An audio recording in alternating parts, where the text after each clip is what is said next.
Blue lights flashing in your rearview mirror usually mean a simple ticket. But for David Brooks, a decorated combat veteran returning home, those flashing red and blue strobes sparked a nightmare. Two rogue officers pulled him over on a dark, isolated stretch of highway, intent on teaching him a lesson he didn't deserve. Bloodied and pinned against cold asphalt, David braced for the worst. Suddenly, a booming voice ordered those officers to stand down. A captain arrived, unleashing instant, brutal karma that cost those corrupt cops everything. Listen closely, because this true-to-life tale proves justice always finds a way. Rain drummed a relentless, rhythmic beat against the windshield, smearing the yellow glow of the streetlights along Interstate 95. Inside the cab of his Ford F-150, David Brooks rolled his shoulders, wincing as a familiar ache radiated through his right rotator cuff, a permanent souvenir from a roadside blast in Kandahar province. David was exhausted. He had just finished a grueling shift as a respiratory therapist at Riverside Memorial Hospital. Before that, he had served in the 82nd Airborne Division, deploying multiple times. He was a man who understood pressure, trauma, and the fragile line between life and death. Tonight, all he wanted was to go home to his quiet suburban house, heat up some leftover chicken, and sleep. He drove meticulously, cruising exactly at the posted speed limit. His hands rested at the 10 and 2 positions on the steering wheel. A short distance behind him, obscured by the heavy downpour, a Riverside Police Department cruiser crept along the wet asphalt. Inside sat Officer Brian Keller and his rookie partner, Officer Tyler Quinn. Keller was a veteran of the force with a reputation that preceded him in the worst ways, bitter over being repeatedly passed over. For Sergeant, Keller harbored deep-seated prejudices and a toxic need for control. He viewed the citizens of his precinct not as people to protect, but as subjects to dominate. Quinn, fresh out of the academy, was entirely under Keller's thumb.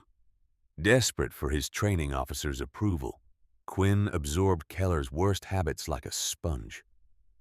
"Look at this guy," Keller muttered. His eyes narrowed at the taillights of David's truck. "Driving a little too perfect, don't you think? Nobody drives exactly at the limit unless they're holding something or hiding something." "You want to light him up?"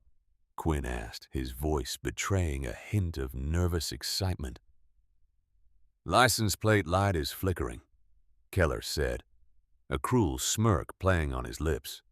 "That's all the probable cause we need. Let's see what kind of trash is rolling through our town tonight." Keller flipped the switch. Inside the truck, David's rearview mirror exploded with blinding red and blue strobes. His stomach instantly dropped. As a black man driving alone late at night, the sight of police lights triggered a specific cold anxiety that no amount of military training could entirely erase. His pulse quickened, but his discipline immediately took over. David initiated the traffic stop survival protocol, a set of rigid rules his father had drilled into him since he first got his learner's permit. Pull over immediately to the safest, most well-lit area available. Turn off the engine and place the keys prominently on the dashboard. Turn on the interior dome light so the officers can see exactly what is inside the vehicle. Roll down the window completely before the officer approaches. Keep hands glued to the steering wheel at all times. David spotted an abandoned Shell gas station a short distance ahead. He engaged his turn signal, pulled smoothly into the concrete lot beneath the flickering canopy lights, and executed every step of his protocol flawlessly. He took a deep breath, centering his heart rate. In his side mirror, he watched the two officers step out into the rain. Keller unclipped the restraining strap on his holster. It was a subtle, aggressive movement, but to a combat veteran trained to read physical cues, it screamed hostility. Quinn followed suit, shining a high-powered tactical flashlight directly into David's side mirror, blinding him. Keep your hands right where they are, Keller barked as he approached the driver's side window. The tone wasn't authoritative. It was inherently combative. "Good evening, officer," David said, his voice calm, deep, and steady. "My hands are on the wheel." "I didn't ask you what kind of evening it is, boy," Keller snapped, leaning in close so the smell of stale coffee and aggressive cologne wafted into the cab. The use of the word boy hung in the humid air, a deliberate, calculated insult. "Do you know why I pulled you over?" "No, sir, I do not. Your license plate light is out. Plus, you're swerving all over the road." "I apologize if my light is malfunctioning, sir," David replied, choosing to ignore the blatant lie about swerving. Arguing on the side of a dark road was a losing battle. "I will have it replaced in the morning. License, registration, and proof of insurance. Now," Keller demanded. "Yes, sir. My wallet is in my left back pocket. My registration is in the glove compartment. I'm going to reach for my wallet first, slowly." "Is that acceptable?" Keller exchanged a look with Quinn, who had positioned himself slightly behind the passenger door, his hand resting anxiously on his taser. "Don't you play games with me," Keller growled. "Just get the damn ID." David slowly, deliberately moved his left hand toward his back pocket. As his fingers brushed the leather of his wallet, he shifted his weight slightly in the seat to free it. "He's moving around. He's reaching," Quinn suddenly shouted from the passenger side, his inexperience and adrenaline getting the better of him. Before David could even process the panic in the rookie's voice, he heard the terrifying metallic snick of Keller unholstering his Glock. "Hands! Show me your hands right now, or I will blow your head off," Keller screamed, pointing the barrel of the gun directly at David's temple. David immediately froze, raising both hands slowly until they were visible, his palms open. "My hands are up. I am not a threat. I am completely unarmed." The situation had shattered.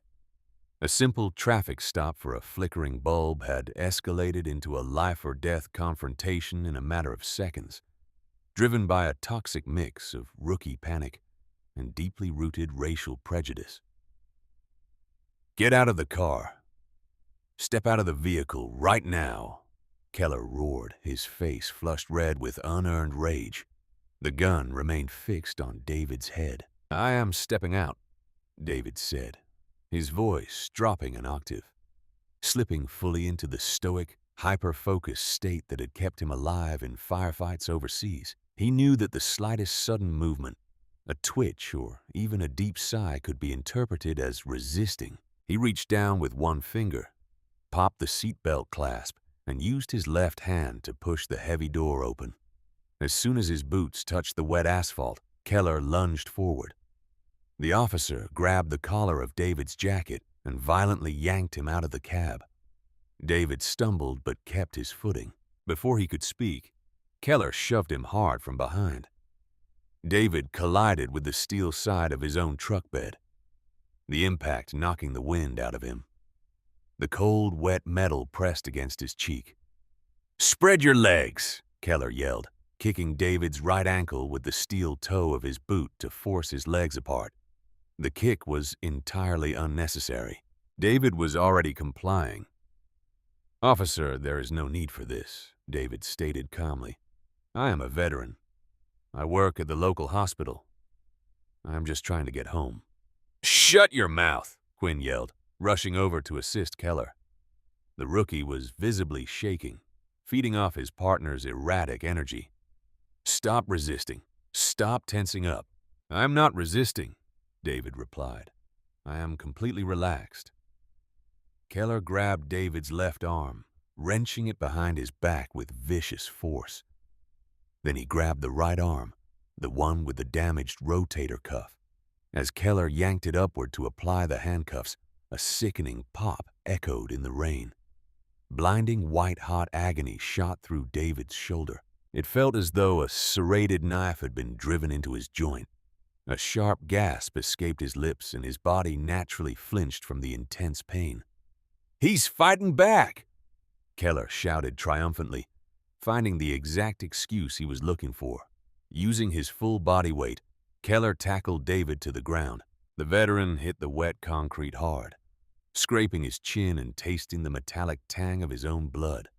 Before David could even catch his breath, Keller dropped his knee directly into the center of David's back, pressing down with immense pressure. "You people always think you can do whatever you want," Keller hissed quietly, leaning down so only David could hear him. The racist venom in his voice was unmistakable. "You think because you got a nice truck the rules don't apply to you? I own these streets, boy." The cold steel of the handcuffs clicked around David's wrists, ratcheted incredibly tight, cutting off the circulation to his hands.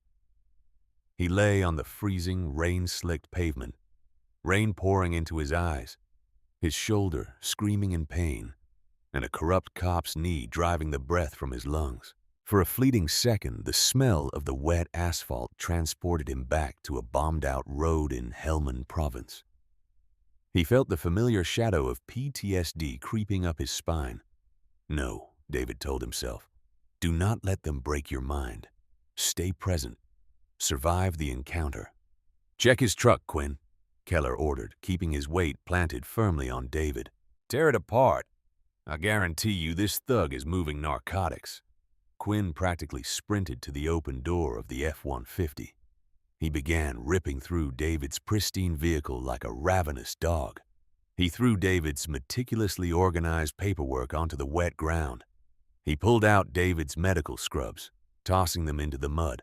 He tore apart the glove compartment, scattering insurance cards, registration, and napkins to the wind.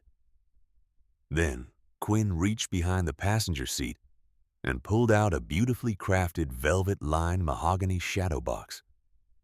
It contained David's military medals, his Purple Heart, his Bronze Star with a V for valor, and several commendation ribbons. David had been taking it to a specialized framer in the city the next morning to have the glass repaired. "What's this?" Quinn asked, holding it up in the rain. "Look at this shiny garbage. Probably bought it at a pawn shop to get sympathy from judges." Quinn carelessly tossed the shadow box onto the passenger seat, cracking the wooden frame. David's jaw clenched. The disrespect toward the medals that represented the blood of his fallen brothers ignited a fierce, protective anger in his chest. Yet he remained silent.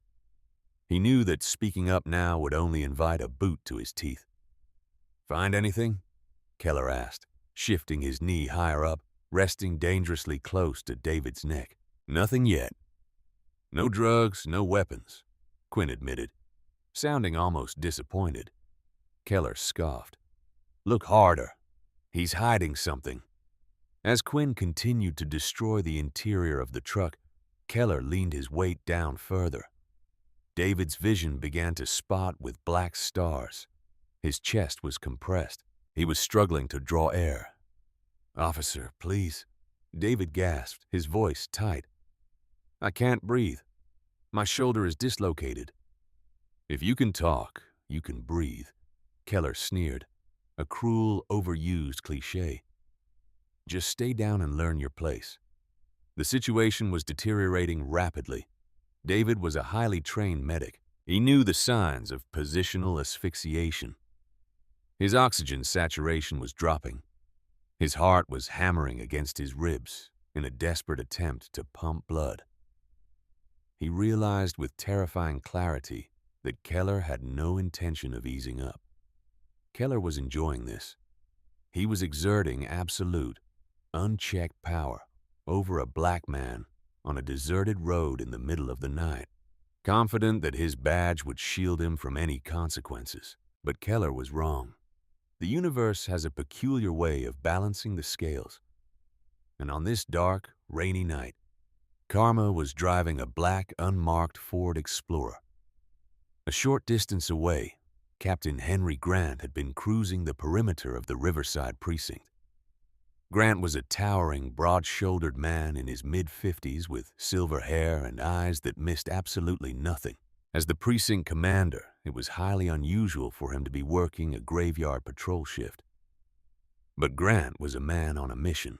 Over recent months, his precinct had been hit with a disturbing spike in excessive force complaints and civil rights lawsuits, specifically targeting minority drivers.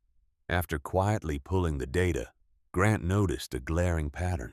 Grant had been working secretly with internal affairs to build a watertight case against Keller.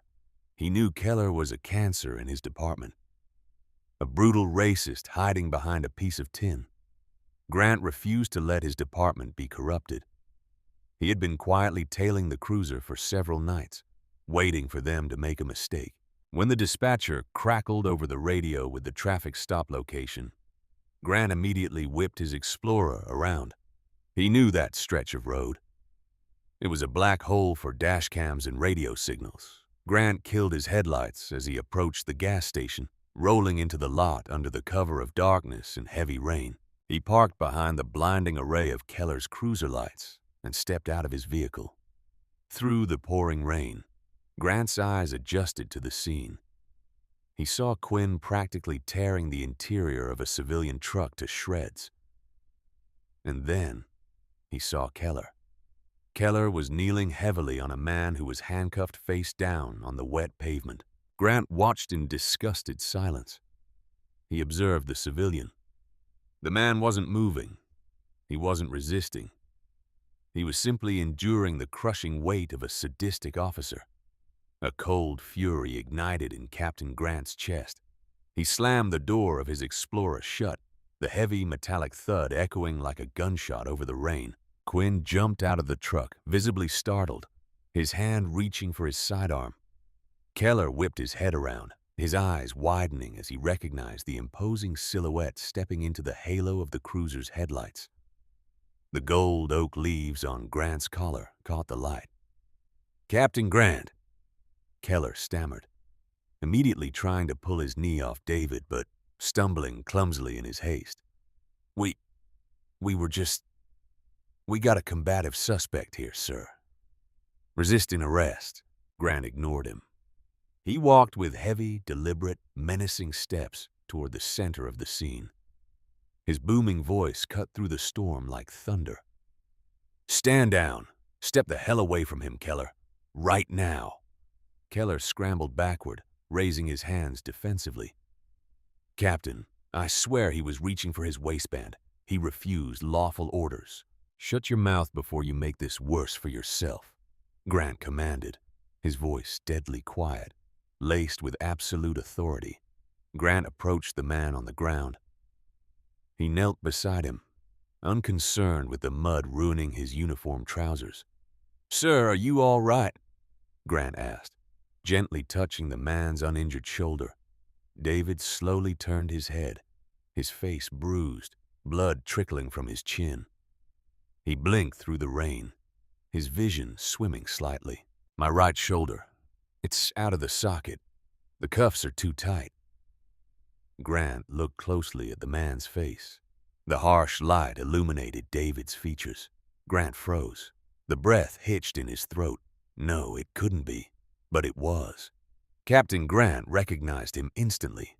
Years earlier, Grant's younger brother, a staff sergeant in the Army, had been severely wounded in a mortar attack in Afghanistan. It was a combat medic who had braved heavy enemy fire, sprinted across an open compound, applied a double tourniquet, and physically carried his brother to the medevac chopper. That medic had saved his brother's life. The family had eventually met the medic at a VFW commendation ceremony. Grant stared into the eyes of David Brooks. The realization of what his officers had just done to an American hero, to the man who saved his own blood, struck Captain Grant with the force of a freight train. The simmering anger inside the captain instantly crystallized into absolute, terrifying rage. Grant stood up slowly. He turned to face Keller and Quinn. The two officers shrank back, suddenly realizing they had crossed a line from which there was no return. The air grew thick. the rain seemingly suspended in the intense silence between them. "Quinn," Grant said, his voice trembling with a wrath so profound it shook the young rookie to his core. "Get the keys. Take those cuffs off him. If you cause him any pain, I will break your arm myself." "Yes, sir," Quinn stuttered, practically sprinting over with the handcuff keys, his hands shaking violently as he unlocked the steel bracelets. David groaned as the pressure released, cradling his dislocated arm against his chest. Grant knelt back down, helping David to sit up, shielding him from the rain with his own broad shoulders. "I've got you, David. I've got you, son. An ambulance is on the way." Grant stood back up and slowly walked toward Keller. Keller tried to hold his ground, but the sheer, imposing presence of his commanding officer forced him to take a step back. "Captain, you don't understand," Keller tried to plead, his arrogance completely evaporating, replaced by raw panic. He was swerving. He had a taillight out. It was a good stop. "A good stop?" Grant whispered dangerously. He gestured sharply toward David's ruined truck, the scattered medical paperwork, the destroyed shadow box in the front seat. "Is that what you call this, Keller? You pull over a decorated combat veteran, a respiratory therapist. You tear his property apart, you dislocate his shoulder, and you kneel on his spine while he is fully compliant?" "He was resisting," Keller lied one final desperate time. "I have been watching you," Grant roared, his voice echoing off the abandoned gas station canopy. "I saw everything. There was zero resistance. You targeted him. You assaulted him. You disgraced this uniform." Grant extended his open hand, palm up. "Your badge, your sidearm. Hand them over. Now." Keller stared at the captain's hand in disbelief. "Captain, you can't do this. I've got years on the force. The Union." "I said now," Grant bellowed. "You are stripped of your police powers effective immediately. You are a disgrace to the badge, a disgrace to this city, and a disgrace to humanity." Trembling, utterly defeated, Keller unclipped his radio, unholstered his weapon, and unpinned his badge. He dropped them into the captain's heavy hand. Grant turned his piercing gaze to Quinn. The young rookie was already crying, rain and tears mixing on his pale face. "You too, Quinn. Hand them over." As the distant wail of ambulance sirens began to cut through the stormy night, Keller and Quinn stood disarmed, stripped of their power, shivering in the cold rain. The instant karma had been brutal and swift, but Captain Grant was not finished with them. The true nightmare for these corrupt officers was only just beginning. The wail of the ambulance siren cut through the relentless downpour, a stark contrast to the oppressive silence that had previously choked the abandoned shell lot. Captain Henry Grant stood perfectly still in the freezing rain, his uniform soaked through to his skin, watching the paramedics carefully load David Brooks into the back of the rig. David's face was a mask of stoic endurance, despite the heavy doses of medication the medics had administered for his severely dislocated right shoulder and suspected torn labrum. As the heavy doors of the ambulance prepared to close, Grant stepped forward, placing a massive, reassuring hand on the edge of the bumper. "Mr. Brooks," Grant said, his voice thick with an emotion that bordered on reverence, "I will personally secure your vehicle. I will personally gather your belongings, including your commendations.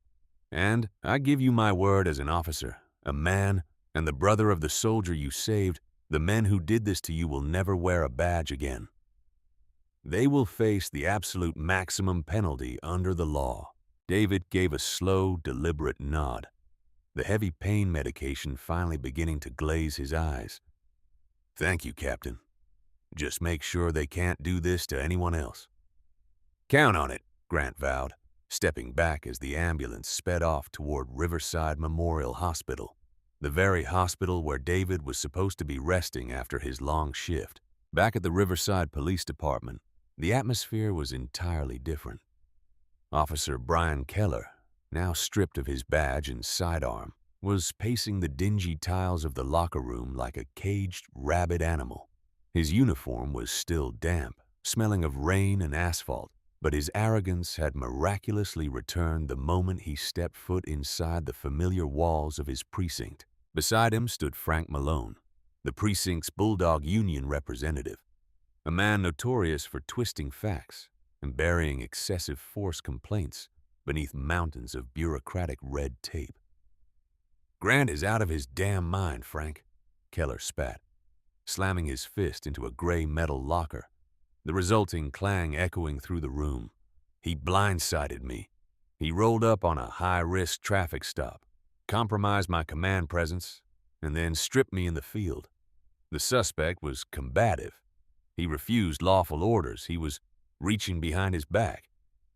I use standard pain compliance techniques. It's all by the book." Malone, a heavy-set man with a perpetually loosened tie, chewed the end of a cheap pen and nodded slowly. "Relax, Brian. Grant's an old-school Boy Scout. He gets emotional, but he doesn't have the final say. The union contract protects you. We claim the suspect was exhibiting signs of excited delirium. We say you feared for your life because of the suspect's military background, which makes him a lethal threat, right?" "Exactly."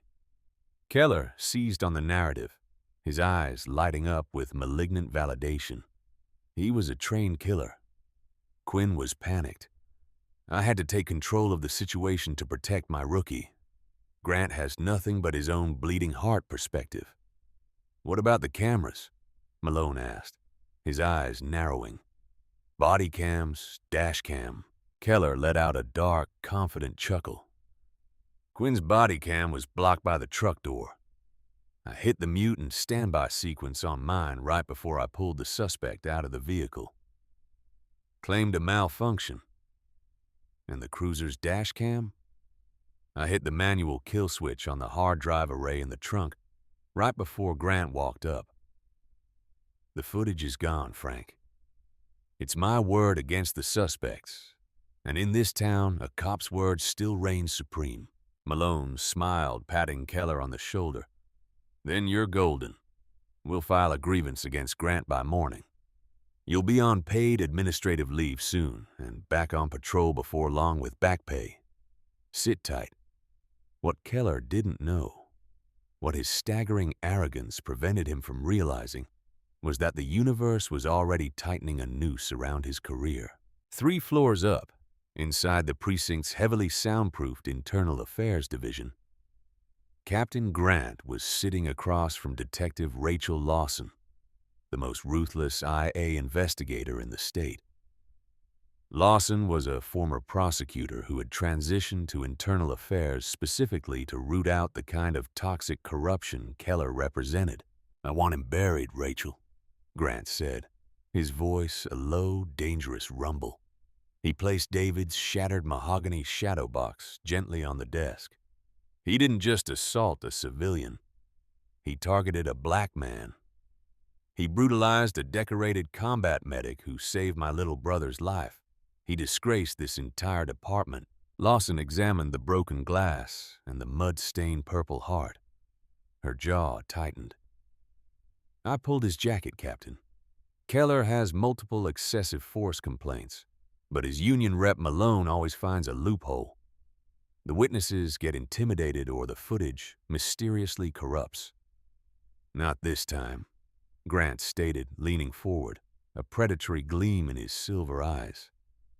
"Keller is old school, Rachel. He thinks he's smart. He thinks hitting the manual kill switch on his cruiser's hard drive deletes the dash cam footage." Lawson's eyes widened slightly as she caught on. "The Axon fleet upgrade." "Exactly," Grant confirmed, a grim smile finally touching his lips. Just weeks prior, Captain Grant had quietly authorized a precinct-wide firmware update to the cruiser camera systems. The new system no longer relied solely on the physical hard drives stored in the trunks of the police cruisers, drives that corrupt officers often conveniently damaged. Instead, the system featured a redundant real-time LTE cloud uplink. The moment the cruiser's emergency lights were activated, a high-definition, unalterable feed was beamed directly to secure servers at the state capitol. "Keller doesn't read his internal memos," Grant said, pulling a sleek tablet from his briefcase and sliding it across the desk to Lawson. "He thinks he wiped the tape. He has no idea we have the entire incident in glorious high definition with enhanced audio backed up on a federal server." Lawson tapped the screen, loading the cloud database. She found the data packet from the traffic stop. She pressed play. The two veterans of the force sat in disgusted silence as they watched the crystal-clear footage. They heard David's calm, compliant voice. They heard Keller's aggressive, racist taunts. They watched Keller deliberately kick David's legs, violently yank him from the truck, and intentionally snap his arm backward before driving his knee into the veteran's spine. They heard Quinn destroying the interior of the truck and disrespecting the military medals. It was undeniable, horrific, and legally bulletproof. "It's worse than I thought," Lawson whispered, her face pale. "This isn't just excessive force. This is deprivation of civil rights under color of law. It's a federal felony." "I know," Grant replied, standing up, his imposing frame casting a long shadow across the IA office. "Call the FBI field office. Ask for Special Agent Jack Thompson. Tell him we have a civil rights violation wrapped up with a neat little bow. And Rachel?" "Yes, Captain." "Set up interrogation room A. Tell Malone to bring his golden boy up here. Let's let Keller dig his own grave."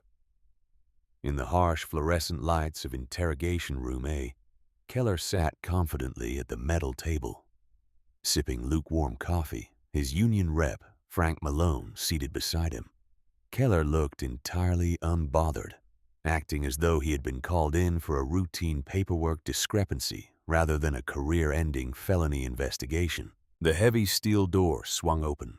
Captain Grant walked in, his presence immediately sucking the air out of the room. He was followed closely by IA Detective Rachel Lawson, who carried a thick manila folder and a remote control. "Let's make this quick, Captain," Malone started aggressively, leaning forward. "My client has been subjected to public humiliation, stripped of his police powers, without due process, and forced to endure a hostile work environment. We are demanding immediate reinstatement and a formal apology." Grant didn't even look at Malone. His piercing eyes were locked dead onto Keller. "Officer Keller," Grant began, his tone deceptively conversational, "I am giving you one final opportunity to tell me exactly what happened on Interstate 95. Keller smirked, crossing his arms over his chest. "Like I told you at the scene, Captain, the suspect, David Brooks, was swerving. He had a defective taillight. I initiated a lawful stop. When I asked for his ID, he made furtive movements toward his waistband. He became verbally combative. When I ordered him out of the vehicle, he physically resisted my control holds. He tensed his arms to prevent handcuffing. I used an approved dynamic takedown to secure him, fearing for the safety of myself and Officer Quinn. That is my official statement." "Furtive movements, combative, resisting," Lawson repeated, writing the words down on a legal pad with exaggerated slowness. "And what about the suspect's injuries?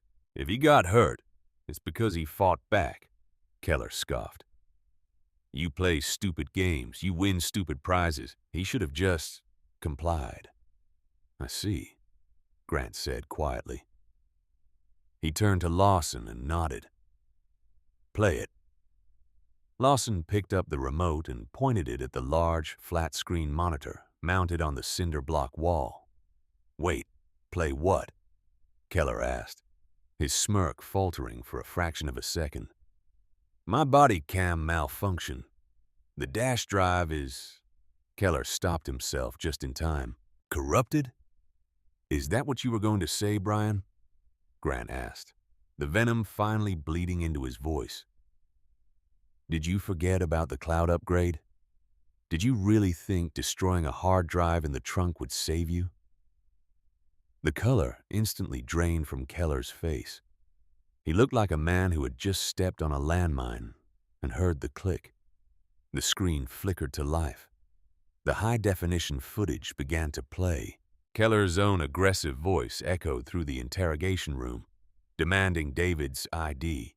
Then came the clear visual of David's hands, perfectly visible on the steering wheel. The sickening pop of the shoulder dislocation. Keller's racist whisper. You think because you got a nice truck, the rules don't apply to you. I own these streets, boy. Malone, the Bulldog Union rep, stared at the screen, his mouth slightly open. He slowly put his pen down, pushing his chair an inch away from Keller. Malone knew a sinking ship when he saw one, and this footage was a torpedo straight to the hull. Turn it off, Keller croaked, his bravado entirely shattered. Sweat began to bead on his forehead. That footage is taken out of context. The angle is perfect. Special Agent Jack Thompson interrupted, stepping into the room from the observation corridor. Thompson flashed his FBI credentials.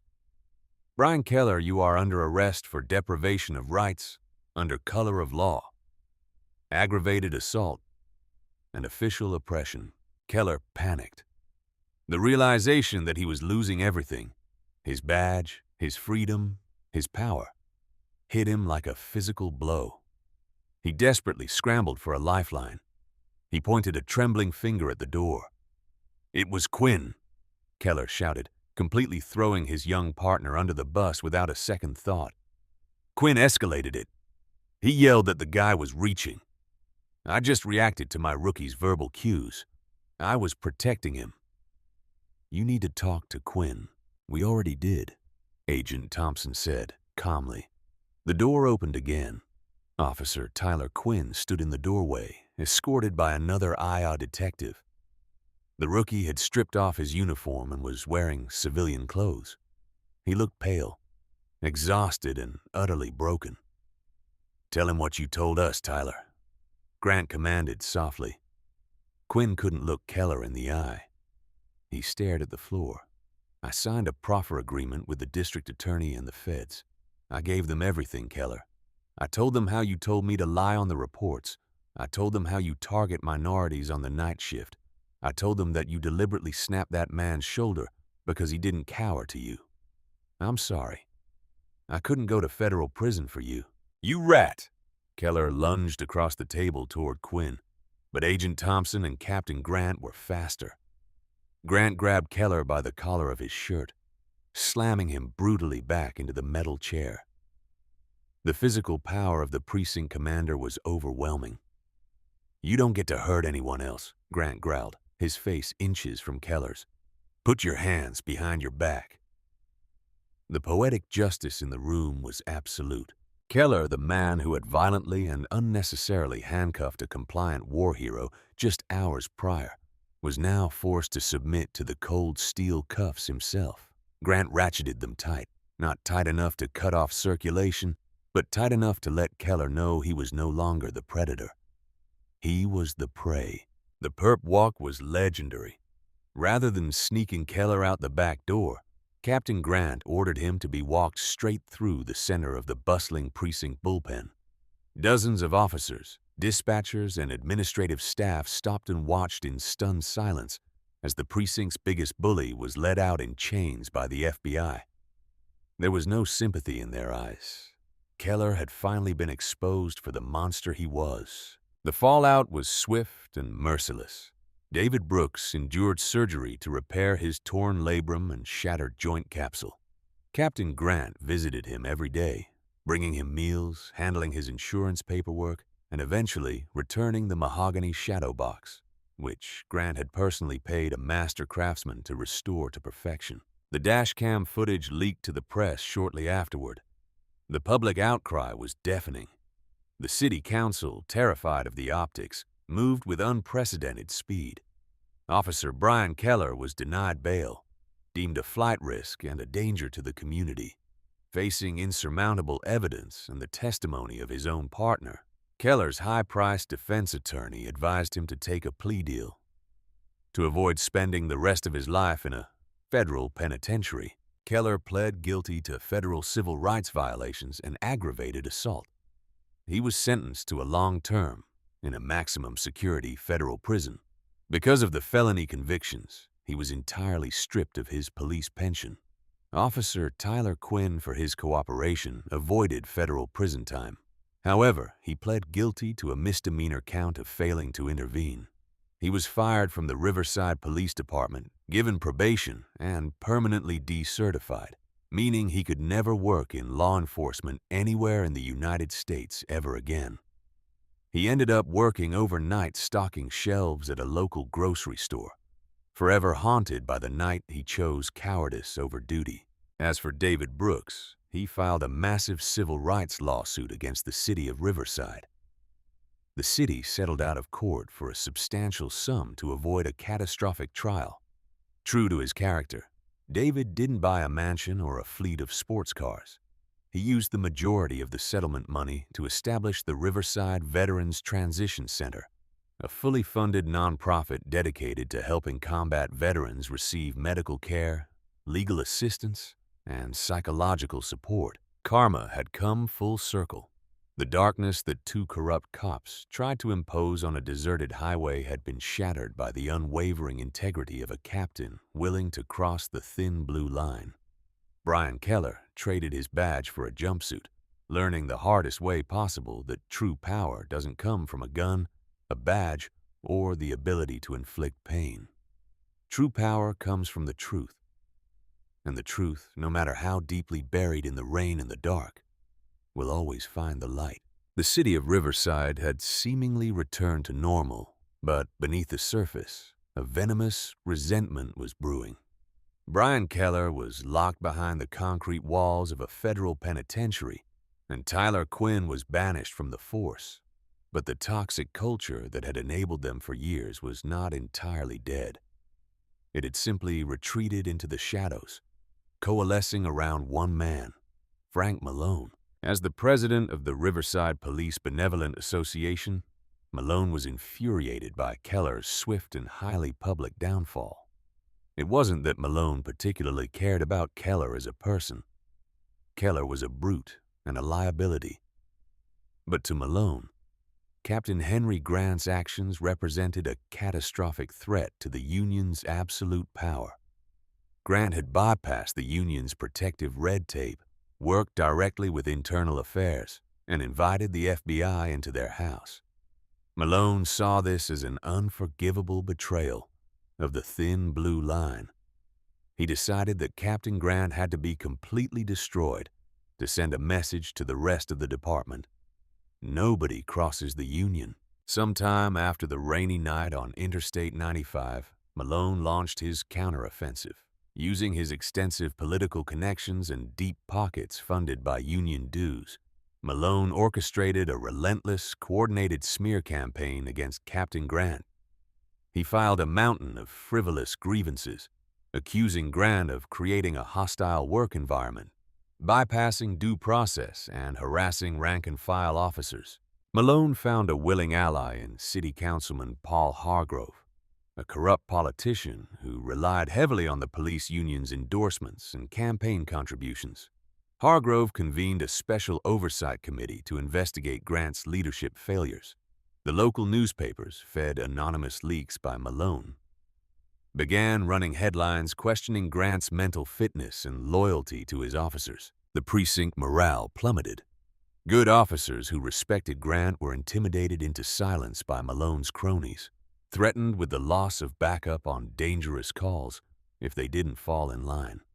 The final blow came one morning. Captain Grant was summoned to City Hall.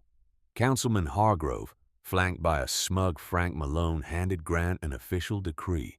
Captain Grant, pending the results of a full disciplinary tribunal regarding your erratic conduct, you are hereby placed on indefinite unpaid administrative leave, Hargrove declared, his voice dripping with bureaucratic sanctimony. Hand over your badge and your service weapon. Grant stared at the two men. He recognized the ambush for exactly what it was. He was being pushed out, isolated, and financially bled dry by a system that preferred comfortable corruption over painful accountability. With a heavy heart, knowing that fighting this rigged committee would only bankrupt his family in legal fees, Grant unpinned his silver oak leaves and placed his badge on the mahogany table.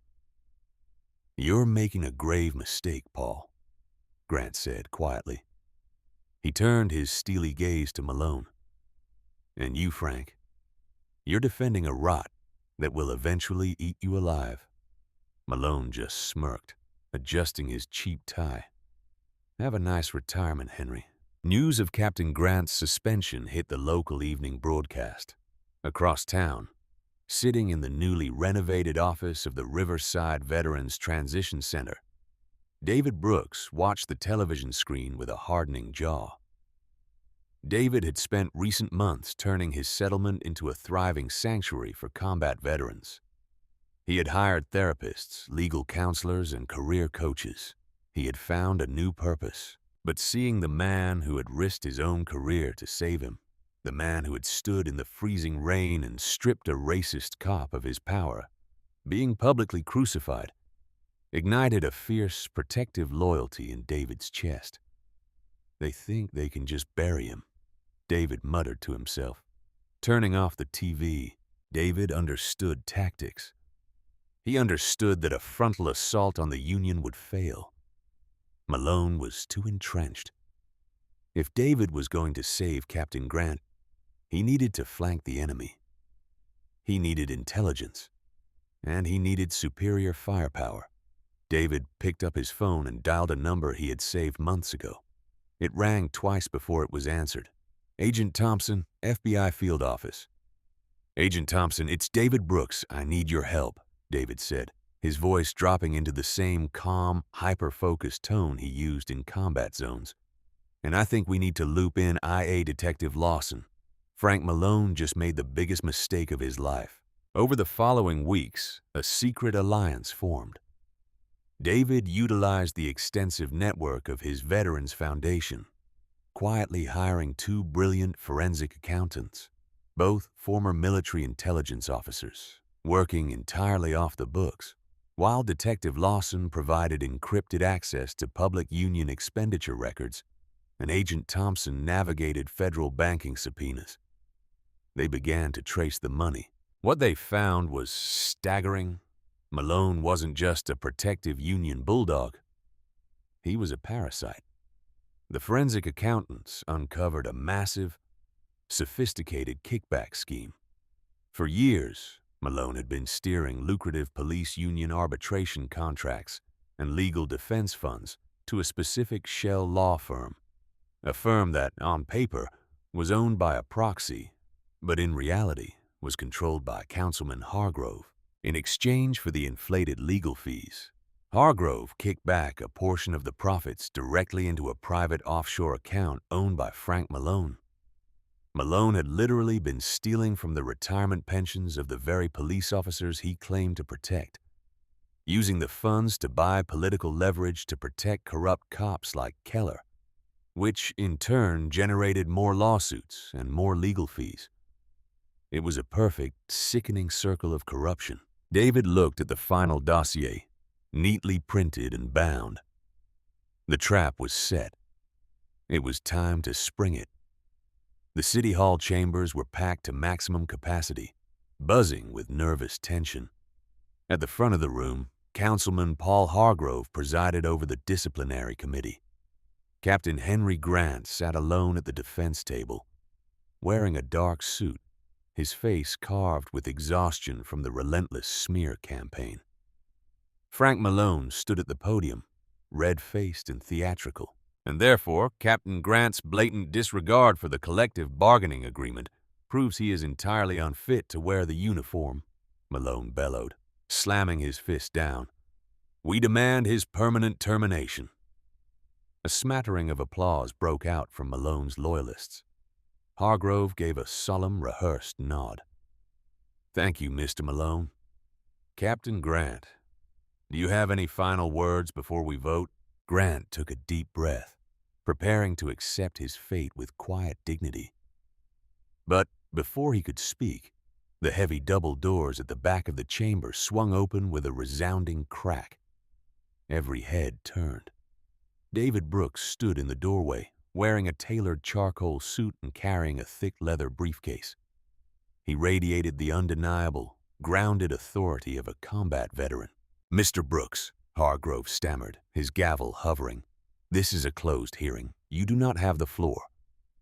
"With all due respect, Councilman," David's deep voice carried effortlessly across the silent room. "As a taxpayer and the direct victim of the officers who sparked this tribunal, I have a registered right to public comment.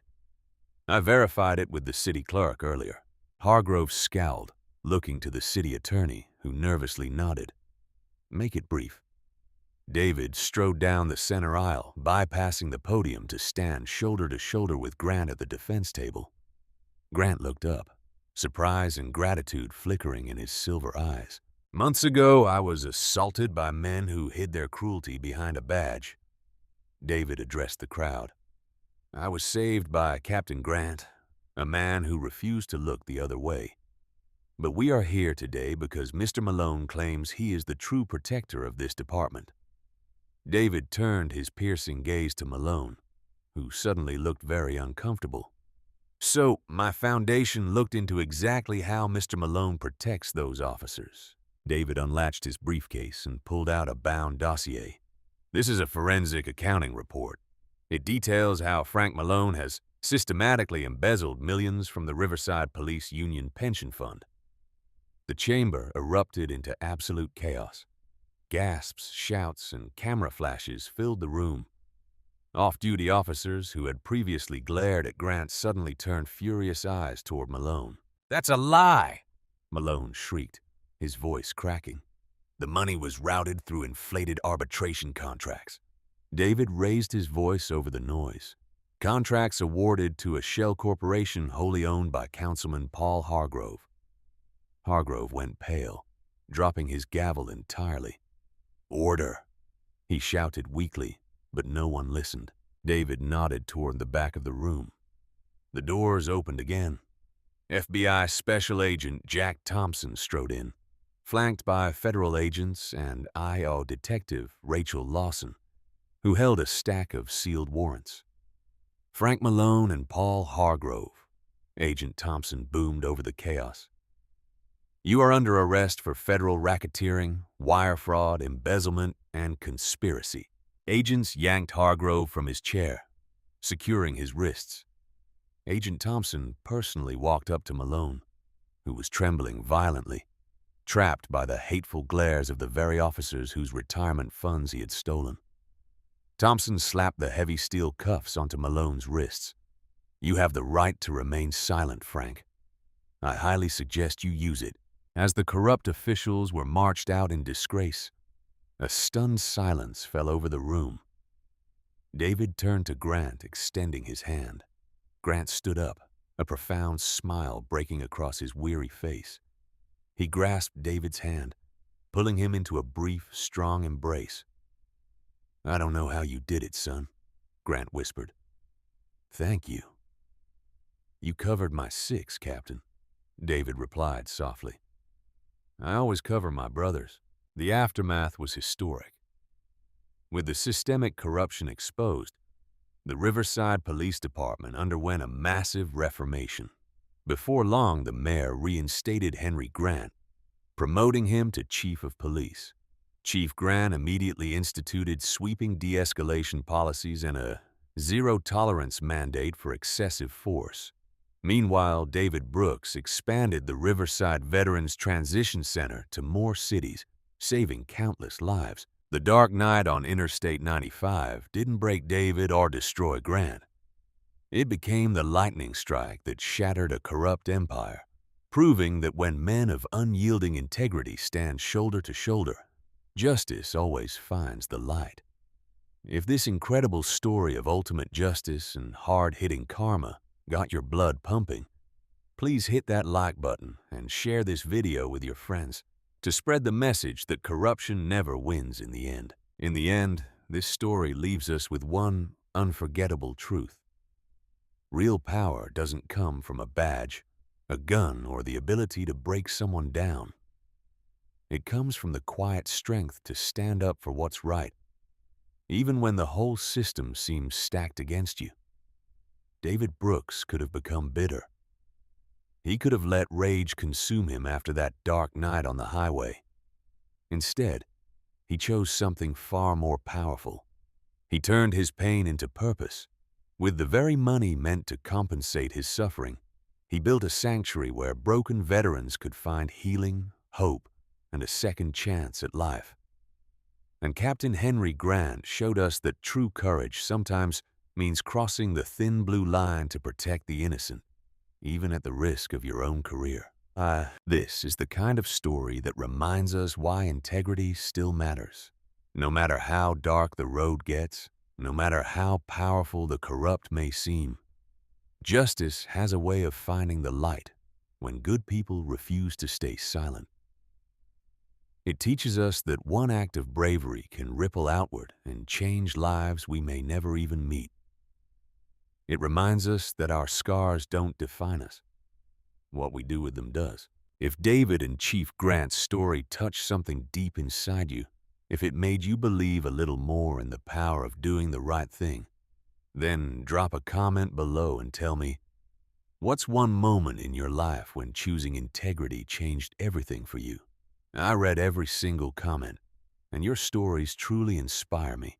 If you want more real-life tales of courage, karma, and unbreakable human spirit, make sure you hit that subscribe button and turn on the notification bell so you never miss an upload. Thank you for watching, family. Stay strong, stay true, and I'll see you in the next one.